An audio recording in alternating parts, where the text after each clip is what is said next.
¿Cuál es tu historia de por eso no vuelvo a casa para las fiestas? Mi madre era narcisista. Se volvió a casar cuando yo tenía unos 10 años y su nuevo hombre lo era todo para ella. Siempre había sido abusiva, pero siempre de una forma emocional y mental. Después de que él aceptara sin cuestionar el abuso, terminó estando completamente de acuerdo con eso. Con el tiempo, él pasó al abuso físico, lo que, a su vez, mi madre decidió imitar. Cuando tenía 11 años, sus 3 hijos vinieron a quedarse con nosotros durante las vacaciones escolares de Navidad. A ellos los llenaron de regalos. Yo no recibí ninguno. Su explicación fue que yo no era una buena niña como sus 3 hijos. El mayor de sus hijos, que tenía alrededor de 12 años en ese momento, se compadeció de mí y me dio un auto a control remoto que le habían regalado a él. Cuando me descubrieron jugando con él, me lo quitaron. Cuando el mayor explicó que me lo había dado para Navidad, mi padrastro imbécil lo reprendió suavemente y luego me llevó afuera mientras me castigaba. Me dijeron que me quedara quieta y mirara mientras pasaba por encima del juguete a control remoto con su camioneta grande. Después tuve que dormir en el frío piso de cemento del sótano por quitarles regalos a sus hijos. Nunca he celebrado Navidad desde entonces. Toda la temporada navideña me deja muy afectada emocionalmente, con recuerdos amargos e intermitentes de la forma en que crecí. Ya no paso Navidad con mi madre porque, cuando tenía entre 15 y 17 años, mis padres estaban en medio de un divorcio horrible. Así que pasé la Nochebuena y la mañana de Navidad con mi padre, y luego fui con la familia de mi mamá para la cena de Navidad.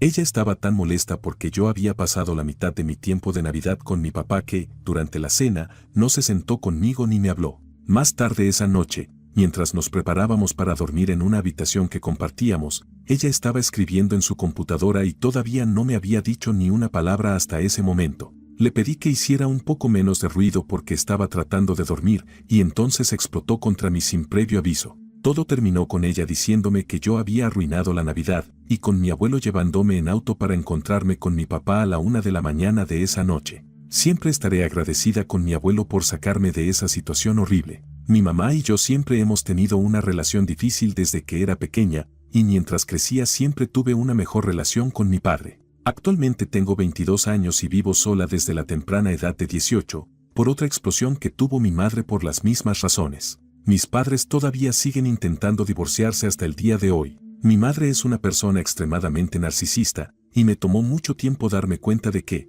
solo porque es mi mamá, eso no significa que no sea una persona tóxica para mí. Mis padres son acumuladores compulsivos, así que aunque todavía los veo, me niego a estar en su casa más de 1 minuto o 2. He intentado ayudarlos, pero mis padres tienen otros problemas además de la acumulación. Mi mamá es la principal acumuladora, pero mi papá sigue permitiéndoselo y vive allí sin quejarse. En el pasado han sido manipuladores emocional y económicamente, lo que hace que sea cautelosa con la cantidad de ayuda y apoyo financiero que estoy dispuesta a dar. Mi mamá es profesional de salud mental, qué ironía, así que sabe cómo manipular el sistema y a otros profesionales de salud mental para quedar como una persona impecable, mientras yo quedo como una hija resentida. Mi papá tiene su propio conjunto de demonios a los que culpa de todos sus problemas y se ha vuelto muy infantil en su comportamiento. Es difícil hablar con él o razonar con él. Mi mamá es considerada competente. Créanme, he intentado convertirme en su tutora legal exclusiva, pero ahora él también es considerado competente, así que no hay salida por ese lado. Tengo 31 años y la acumulación empezó alrededor de los 16 o 17, cuando mi papá fue enviado a trabajar lejos por el servicio militar y mi hermano, y luego yo, nos fuimos a la universidad.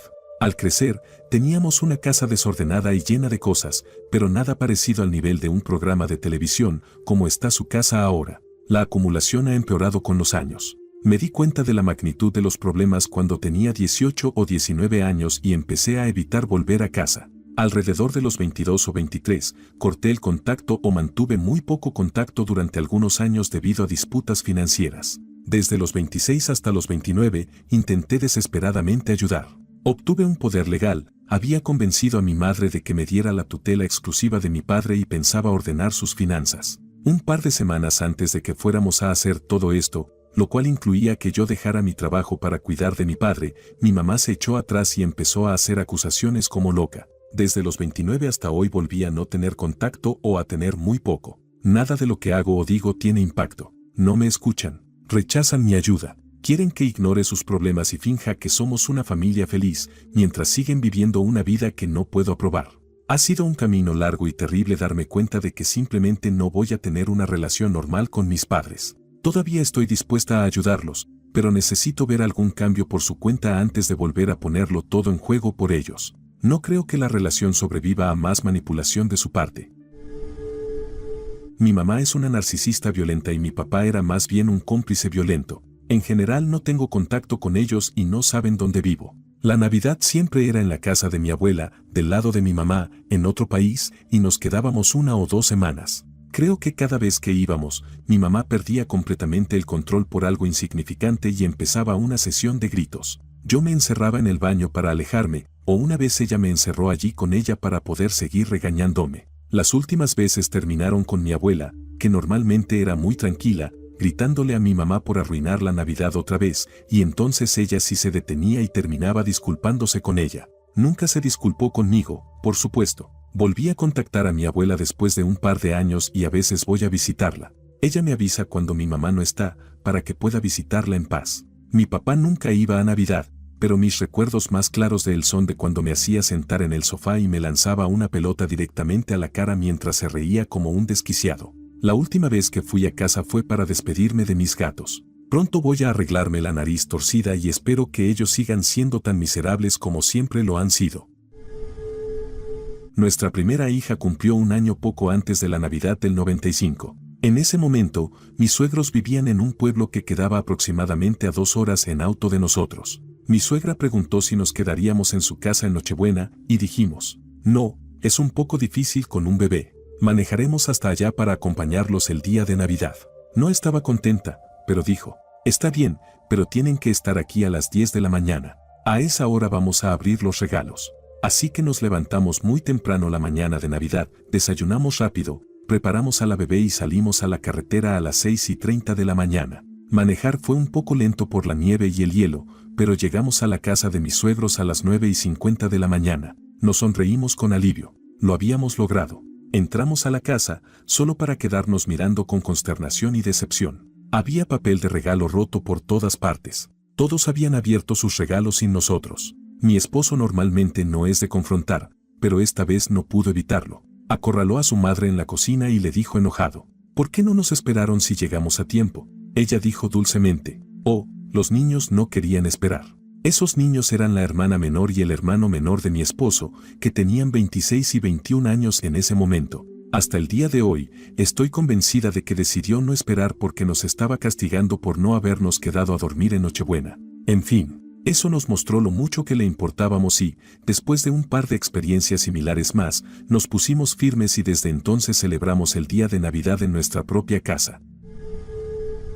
Es algo más leve en comparación con las historias de otros, pero temo los eventos familiares simplemente porque estoy en mis 30, sigo sin casarme y no tengo hijos. Estoy en una relación comprometida, tenemos una casa propia, ambos tenemos un historial crediticio excelente, tengo 2 títulos y una carrera increíble, mientras que mi novio y yo hacemos todo tipo de viajes y eventos divertidos y disfrutamos nuestro tiempo juntos. Los hijos están en los planes eventualmente, pero no tenemos prisa. A mi familia le importa un carajo todo eso. ¿No hay bebés? Estoy desperdiciando mi vida, dejando que las telarañas del útero se apoderen de mí. ¿Cuándo voy a madurar, dejar de gastar dinero en cosplay y Comic-Con y empezar a tener todos esos mini yo? Honestamente, soy la única mujer mayor de 19 años sin hijos. Hace alrededor de 1 año, mi tía me apartó y me dijo que soy una inspiración para sus hijas adolescentes y que usa mi vida como ejemplo de lo que pueden tener si trabajan duro y son responsables. Incluso admitió en voz baja que su hija mayor es sexualmente activa y que yo soy un ejemplo de alguien en una relación adulta que puede ser responsable con los métodos anticonceptivos.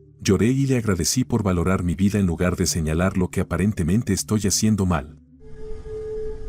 Mi esposa y sus padres llevan años peleándose. Son muy controladores y hacen todo tipo de cosas pasivo-agresivas, lo que la ha alejado. Incluso han intentado sabotear relaciones con otros miembros de la familia, incluidos sus abuelos moribundos. Ha sido difícil para ella, pero empezó a sacarlos de su vida y, al final, no los ha visto ni realmente ha hablado con ellos en bastantes años. Su mamá se molestaba y le enviaba mensajes horribles como ya no eres mi hija, ni se te ocurra pensar en comprarme algo para el Día de la Madre, ya no soy tu madre, ese tipo de mensajes. Luego venía su papá a darle un sermón a mi esposa por ni siquiera decir feliz Día de la Madre. Tonterías muy estúpidas y mezquinas. Bueno, mi esposa no ha vuelto a casa para las fiestas en bastantes años y su papá le escribe constantemente cosas y le dijo: te envié un paquete, avísame cuando lo recibas. Mi esposa pensó que quizá, después de todos estos años, estaban dispuestos a empezar a hacer las paces y que él había escrito una carta o algo para iniciar el proceso de sanación,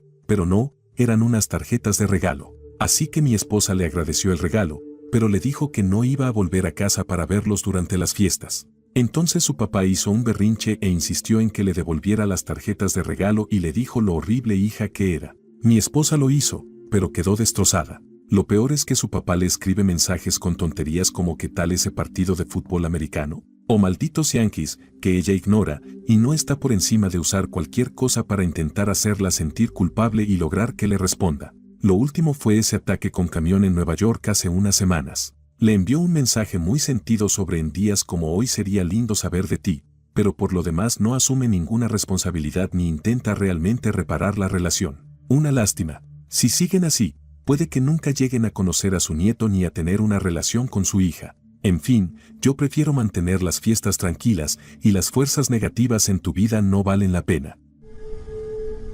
Mi papá manipuló mi auto para que explotara la última vez que lo vi. Él y mi madrastra habían sacado pólizas de seguro de vida a nombre de mi hermanastra y mío. Ese año fui a su casa para Pascua y, mientras estábamos comiendo, él salió a mi auto y aflojó todos los conductos de combustible. Era un auto deportivo Nissan, así que el motor se calentaba muchísimo. Quitó la cubierta del motor para que quedara el metal expuesto bajo el capó. Lo encontré afuera con el capó levantado cuando salí a fumar. Dijo que solo estaba echando un vistazo. Un día, unas semanas después, los conductos de combustible se soltaron mientras yo manejaba. El auto simplemente se apagó, gracias a Dios, así que me bajé, abrí el capó y vi que el combustible se había rociado por todas partes. Llamé a mi papá para preguntarle qué hacer. Me dijo que tenía que llevar el auto hasta su casa, que estaba a 50 kilómetros. En lugar de eso, hice que lo remolcaran a mi taller y ahí me dijeron que parecía que las abrazaderas de las mangueras habían sido aflojadas intencionalmente. Sabía que nadie más había estado jamás debajo del capó, así que nunca volví. Sobre el auto, era un auto deportivo Nissan con un sistema de combustible de muy alta presión y un motor potente. Pensamos que él simplemente aflojó las abrazaderas de las mangueras una o dos vueltas y que con el tiempo terminaron soltándose. Sobre la póliza de seguro, me enteré por mi hermanastra después de lo ocurrido, por eso terminé atando cabos. Cuando ocurrió por primera vez, llamé a mi papá de inmediato para pedir ayuda y terminé llevándolo a mi taller de todas formas. Me dijeron que había sido intencional y pensé que podría haber sido el padre del hijo de mi novia, ya que era mecánico. Ya no estamos juntos. Después de pasar unos días pensando eso, me di cuenta de que no había forma de que alguien hubiera entrado a mi auto e hiciera eso sin la llave. También me di cuenta de que el padre del niño no lo habría hecho porque su hijo de 5 años siempre estaba en mi auto. Así que pensé en quién había estado alguna vez debajo de mi capó y determiné que solo habían sido mi papá, yo y mi mecánico. Entonces pensé en por qué él habría hecho eso y llamé a mi hermanastra para preguntarle por una póliza de seguro de vida. Ella confirmó que había una póliza para los dos. Sí, llamé a la policía y les mostré las fotos del motor que tenía. En ese momento vivía en un pueblo donde los policías son conocidos por culpar a las víctimas. Dijeron que no había pruebas, ya que no tenía nada que lo mostrara a él aflojando las abrazaderas de mis mangueras. Todo lo que tenía era a mi hermanastra diciendo que había una póliza de seguro más o menos nueva, junto con fotos de un motor mojado y sin abrazaderas en algunos de los conductos de combustible. Mi cuñado y su esposa son narcisistas. Los llamaré J y K. J y K viven con mi suegra y mi suegro y los tratan como sirvientes. Les dicen a todos sus amigos que viven en casa para ayudar a los suegros con su hipoteca que supera el valor de la casa, pero en realidad solo los exprimen económicamente y los usan para cuidar a sus hijos. Mi suegra se niega por completo a enfrentar esto y permite que pasen por encima de ella y de mi suegro. Se molesta cuando confronto a J y K, así que básicamente me obliga a permitir que ellos pasen por encima de mi familia. Nos mudamos lejos de la familia. Una Navidad, mientras estábamos de visita, J y K se fueron muy temprano en la mañana de Navidad para ver a los padres de ella. Mi suegra no dejó que nadie abriera regalos hasta que todos hubieran vuelto. Mis hijos de 7 y 9 años tuvieron que esperar hasta como las 3 de la tarde de Navidad porque esos imbéciles estuvieron todo el día diciendo: «Está bien, nos vamos en 15 minutos». Exploté y los enfrenté por sus tonterías. Todos se enojaron conmigo, lo cual está bien. Sé cuando estoy siendo un idiota. La Navidad siguiente nos invitaron y dije, está bien, pero vamos a abrir los regalos cuando nos despertemos, sin importar quién decida dormir hasta tarde o visitar a otros familiares. Intentaron hacer exactamente la misma tontería, así que nos fuimos a la casa de mis padres. Les dije que nos llamaran cuando J y K volvieran. Jamás volveré a pasar Navidad allí. Antes era adicta activa a los opiáceos. Ahora llevo casi 5 años limpia y había reconstruido la confianza con mi familia, una confianza que pensé que había perdido para siempre. Mis hijos estaban emocionados de poder volver a ver a toda nuestra familia en Navidad o en Acción de Gracias. Mi familia es muy pequeña. Tengo una prima, pero durante toda la vida nos sentimos más como hermanas porque ambas éramos hijas únicas. Durante 3 temporadas festivas después de que me limpié, todo fue genial. Me dejaban ir a la casa de mi abuela, porque ya no estaba robando cosas para empeñarlas ni tratando de encontrar sus pastillas para el dolor, y estaba muy orgullosa de mí misma y de mi familia por haber podido superar toda la porquería que les había causado, aunque fuera solo para una cena festiva. Entonces llegó el año pasado. Mi prima vino de visita. Había subido mucho de peso, como 45 kilogramos, y apenas mide 1,65 metros. Había tenido hijos hacía poco, pero parecía que había subido aún más de peso después de que nacieron. Se quejaba de depresión posparto, lo cual entiendo totalmente. Luego me preguntó si podía conseguirle Xanax o pastillas para el dolor. Tuve que decirle que no. Ya no tengo contactos en esta ciudad, con el único propósito de mantenerme limpia. Me sorprendió que más tarde ese día se mostrara más tranquila, e incluso se disculpó por haberse molestado tanto porque no pude conseguirle nada. Me dijo que su ansiedad era terrible, y todo eso. Pasamos unos días agradables, y ella y su familia volvieron a casa en avión. 2 días después recibí una llamada. Habían desaparecido todas las pastillas de hidrocodona de mi abuela. Todas las pastillas de Ativan de mi tía habían sido reemplazadas por prednisona. Incluso el tramadol de liberación prolongada de mi mamá había desaparecido. Como probablemente pueden imaginar, pensaron que había sido yo. Mis hijos todavía pueden ir a Navidad, pero a mí no me permiten asistir a ninguna reunión familiar.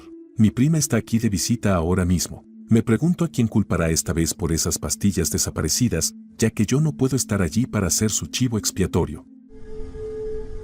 No me pasó a mí, sino a la familia de mi esposo. La primera Navidad no estuvo tan mal. Solo las rarezas típicas. Su bisabuela dice que la música pop es obra del diablo, y su abuelo pasó una buena hora diciéndome que la esposa de Obama en realidad es trans. Pero fuera de eso fue agradable, bebí y la pasé bien. Desde entonces han pasado varias cosas que hicieron que la familia se viniera abajo, empezando por la muerte de la hermana de mi esposo y la posterior caída de su madre en ataques de ira alcohólicos. Luego, el hijo de su tío murió por una lesión cerebral traumática cuando tenía 1 año, y todavía se debate si la madre lo causó a propósito, síndrome del bebé sacudido. Como la familia sospecha que ella es culpable, y otra prima tuvo que cuidar a sus otros hijos durante más de 6 meses mientras duraba la investigación, y a la madre le molestó la forma en que ella estaba criando a los niños. Todo ese grupo de hermanos, hermanas y sus parejas se pone furioso cuando están cerca unos de otros. Luego salió a la luz que su otro tío había tenido una aventura durante 8 años y que tiene un hijo ilegítimo.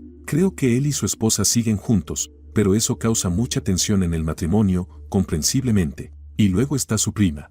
Al parecer tenía una familia encantadora, 2 hijos lindos y un esposo trabajador.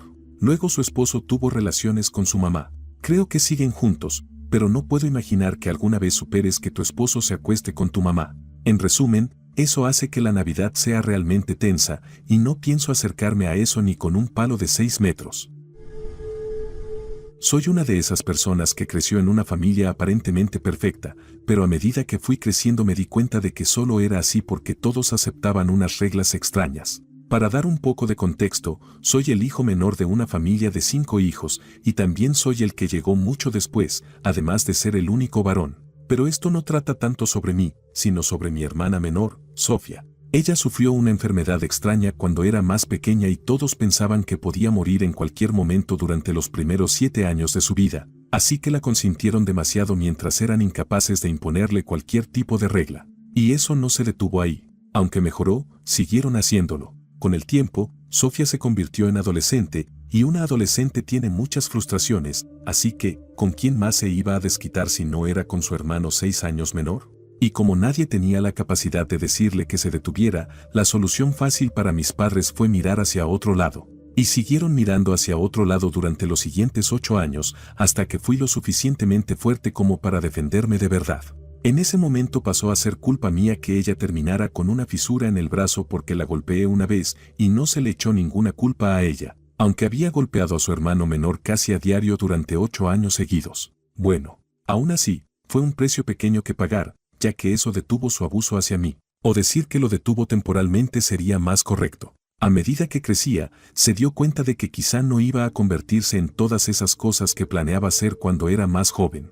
Así que empezó a buscar pequeñas peleas una vez cada 6 meses en las que encontraba alguna razón para golpearme. Yo, por mi parte, me di cuenta bastante rápido de que era mejor hacer lo menos posible, porque aunque golpeara mis brazos mientras yo me defendía hasta dejarlos morados por los moretones, yo seguiría siendo el malo cuando le tomara las muñecas y la obligara a dejar de hacerlo. Y cuando hablo de cosas pequeñas, incluyo que yo no limpiara su habitación en la cabaña de invierno de nuestros padres después de haber limpiado todo lo demás cuando estábamos por volver a casa. La familia perfecta, ¿verdad? Pero sí teníamos grandes fiestas, como esas fiestas con las que la gente parece soñar cuando es niña, y las fiestas que yo quiero que mis hijos puedan tener. Entonces, ¿por qué ya no vuelvo a casa para las fiestas?